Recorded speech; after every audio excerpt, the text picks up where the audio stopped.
back to my channel, The Budgeting Biologist. My name is Brittany. If you're new here, thank you so much for stopping on this little old video. And if you're an oldie but a goodie, thank you as always for coming back. In today's video, I'm going to be going over a very late review of my finances from quarter three and showing off how I digitally track my finances. So if you're interested in that type of content, please consider giving this video a like, commenting, and of course subscribing to the channel. Your girl would appreciate it. Now let's go ahead and hop into that video. So hi, how are you? I hope you are doing well and staying safe no matter whenever or wherever you may be watching this video. If you're new to the channel, my name is Brittany. I am a zero-based budgeter living outside of the Washington, D.C. area, working on my finances towards financial independence and staying debt-free. So normally in my videos, you will be able to see my hands, but today we're switching it up a little bit. I'm showing y'all my digital kind of tracking system for budgeting. I've showed this, this on my channel over the years, and I use a combination of both like my iPad and this digital tracking using a template I made in Google Sheets. And I thought for today, it will just be easier to show my quarter three review using my kind of digital system. I don't think there's a right or wrong way to budget. Some people really like that pen and paper experience. Some people like just doing it all digitally. If you're like me, I'm somewhere in the middle. So yeah, so this is what I have for my quarter three review. Again, super late, but I do these videos to really hold myself accountable with my spending. So let's go ahead and jump into what went on in quarter three. Now, my quarter three spending covered July, August, and September of this year. So if I come up over here, y'all know I like to start with my income first. So I had two jobs in quarter three. My main job, where I am a bi-weekly paid employee, and that income varied a lot over quarter three because I did go from being a contractor to a permanent employee at my main job. So there was a lot of fluctuation in my pay, and you're going to see that reflected.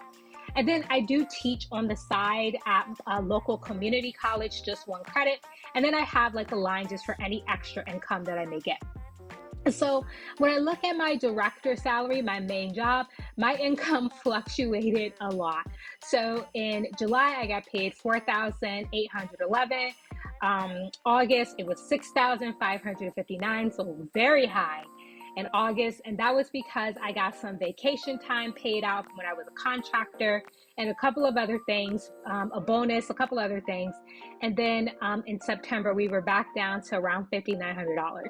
So in total for my main job, I got paid $17,332.84 from my main job.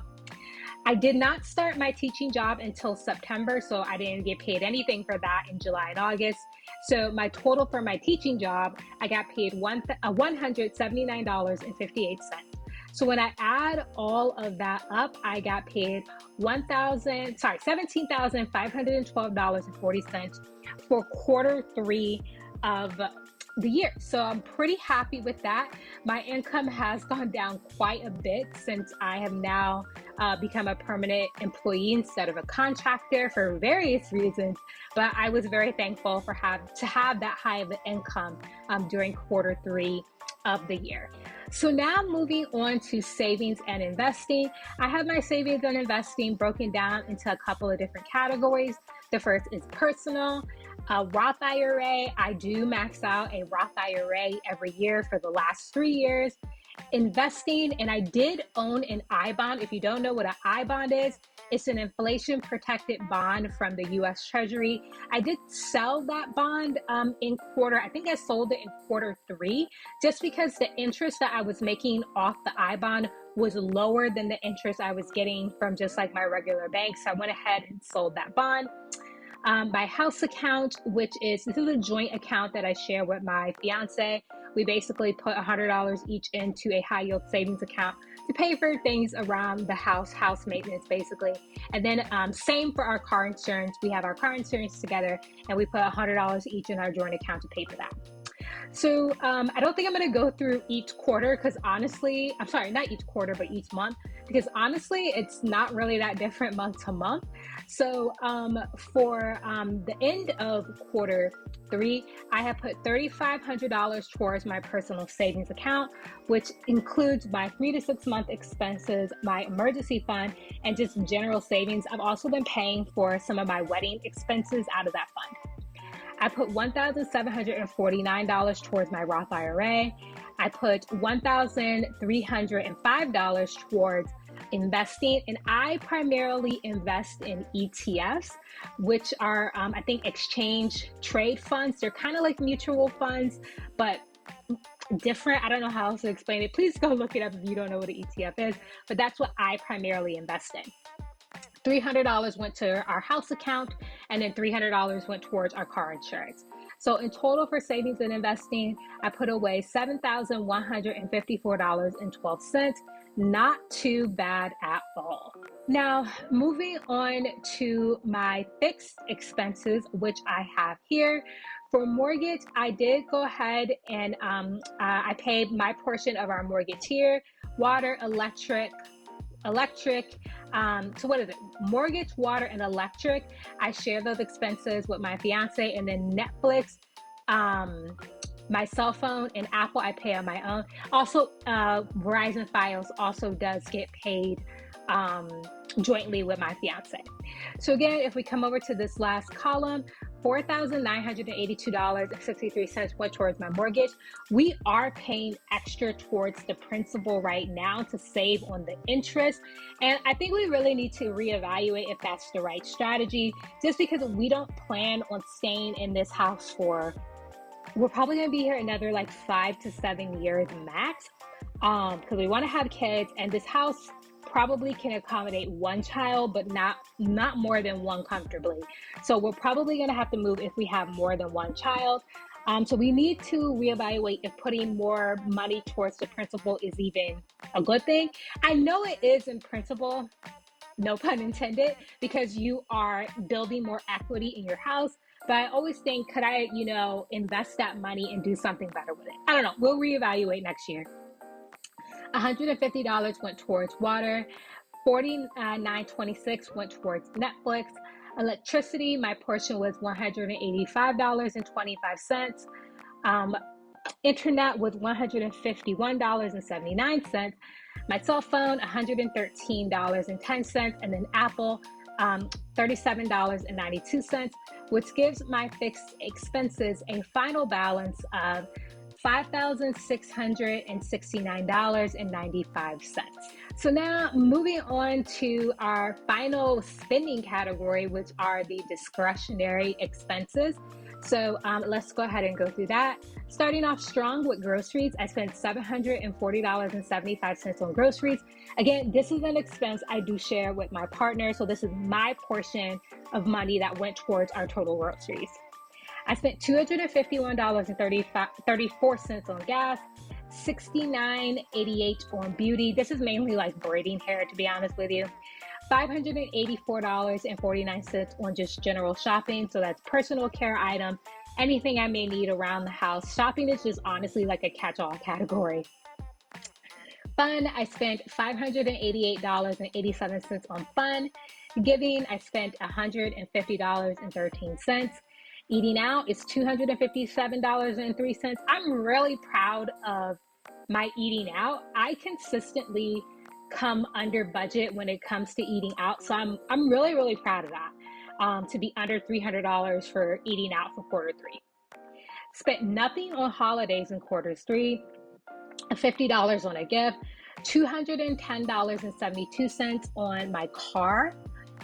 What is this? Clothes, $96.43. Electronics, $0. Honestly, just need to get rid of this. I am not buying any electronics anytime soon. House, I spent $209.03. This is different from the house savings account I have, which is for maintenance. This is for like literally decor and stuff like that around the house. So that was $209.30. Health, $170.39. Co-pays, prescriptions, vitamins, cough medicine, anything like that. Pet, $24.36. This is basically anything extra I want to get my dog. We pay for his food and other necessities out of our joint account. Nutrafol, which are the hair vitamins that I did take that I'm no longer taking as I am trying to conceive. You cannot take them while you're trying to conceive. I spent $237.60. And then out of my buffer, I spent $38.16 out of my buffer. So when I add all of my discretionary expenses up, it comes to $3,679.54. Sorry, 45 cents. So let's go ahead and come over here and look over how much I have in each of my accounts at the start and at the end of quarter 3. So when I'm looking at my checking account, I started off with $1,279.65, and I'm ending with $1,459.06 in quarter 3. Savings, I started with $32,614.18, and I ended with $43,506.99. And again, that is because I sold or cashed in or traded in my iBond and put that in a high yield savings account because the interest rate was higher in a high yield savings account versus what the iBond was paying. So that's why that went up so dramatically. Robinhood, which is where I do my general investing, I had $4,831.38 at the beginning, and then at the end of quarter 3, I had $6,448.50. So nice, return there in my Robinhood investing. Happy about that. My Roth IRA, I had $20,514.33 up to $24,127.52. So again, nice little return there. And of course, including my contributions as well. I do have a traditional IRA. This is something I rolled over from like a previous employer's 401k. I don't add money to it because I do max out a Roth IRA instead, but I'm still seeing a positive return on the money that I have in it, so I'm happy about that. So I started off with $16,312.34. I'm at $17,713.90. And again, this is without adding any money at all. So the power of compound interest, the seventh wonder of the world, right? In my 401k, this is my 401k from when I was a contractor. So I still have this 401k. I just don't contribute to it anymore because I'm no longer a contractor. I had $83.94, ended with $33,609.33. So again, no longer making contributions to this. And I'm thinking about rolling this over into my traditional IRA. It is what I think I'm going to do with it for now. We'll see after I think about it some more and talk to like a financial advisor. The iBond, I started off the month with $11,076, but ended at $0 because I sold it. And then TSP, which is basically a 401k for federal employees. I started with $0 in that and ended quarter 3 with $2,295.25 in my TSP. So in total, I started quarter 3 with $114,811.82 in basically assets at the beginning of quarter 3. I'm not including like the value of my car or like the equity I have in my house or anything like that. And then I ended quarter 3 with $129,160.55. I'm not used to saying this high of a number, so I think that's what's going on. And so a nice gain towards the end of quarter 3. So before we go on and look at the final summary, let's just look at our debt really quickly. I ended the quarter with $697.30 in my Chase credit card, and I do pay that off literally in full. So by the time you watch this video, that balance would have been paid off totally in full. So I have some graphs over here that show kind of like a percentage wise of where my money goes. It's a nice visual representation to see where my money actually is going. So obviously for my fixed expenses, the majority of my money is going towards the mortgage. over 85% of that money. And again, we're going to have to reevaluate if paying extra towards the mortgage continues to make sense, especially because we're not staying in this house for, another 10 to 15 years. So we'll see. When I look at my discretionary expenses, the biggest expense, of course, is groceries. Makes sense. Followed by shopping and then by fun. Fun is something that I already put this down on my things I want to work on for 2025, my financial goals, which I'm going to be filming that video really soon. Fun is one of those categories that I definitely want to shrink, especially because we want to have a baby, or we're trying to have a baby. So I know this is one of the categories that's going to have to get dramatically shrunk when we have a baby. So preemptively trying to think about that for 2025. And then here is just kind of an overview of where the money is going. 40% of my money is going to savings and investing. 21% of my money is going towards discretionary expenses. And about 32% of my money is going towards fixed expenses. And then I do have some money left over that basically goes into my buffer, which is in my checking account. So now let's go ahead and look at that final summary of all of the expenses and income for quarter three. So for income, total $17,512.40. Fixed expenses, $5,669.95. Discretionary expenses, $3,679.45.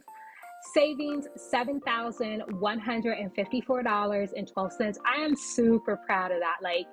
I'm so grateful. Y'all don't even know how grateful and fortunate I feel that I'm able to put that much money towards savings every quarter. I do not take it for granted at all. I feel very, very lucky. And then left over after I subtract my fixed expenses, discretionary, and savings from my income, leaves me with a balance of $1,008.89. And again, this is going to, one, go off to pay off this credit card bill. And then two, this money, the leftover from that, stays in my checking account and builds my buffer. Okay, y'all, that's gonna go ahead and end my video. Let me know if you, you did your quarter three review. How did quarter three go for you? Again, I know I'm super late, but I still think it's important to hold ourselves accountable by tracking our finances, even if you need to make a YouTube video like me to hold yourself accountable. Let me know how quarter three went for you. Also, let me know, do you prefer pen and paper? Do you prefer a digital way? Do you prefer something in between, kind of like I do? I would love to hear below. Thank you so much for watching. I will see y'all in my next video. Bye.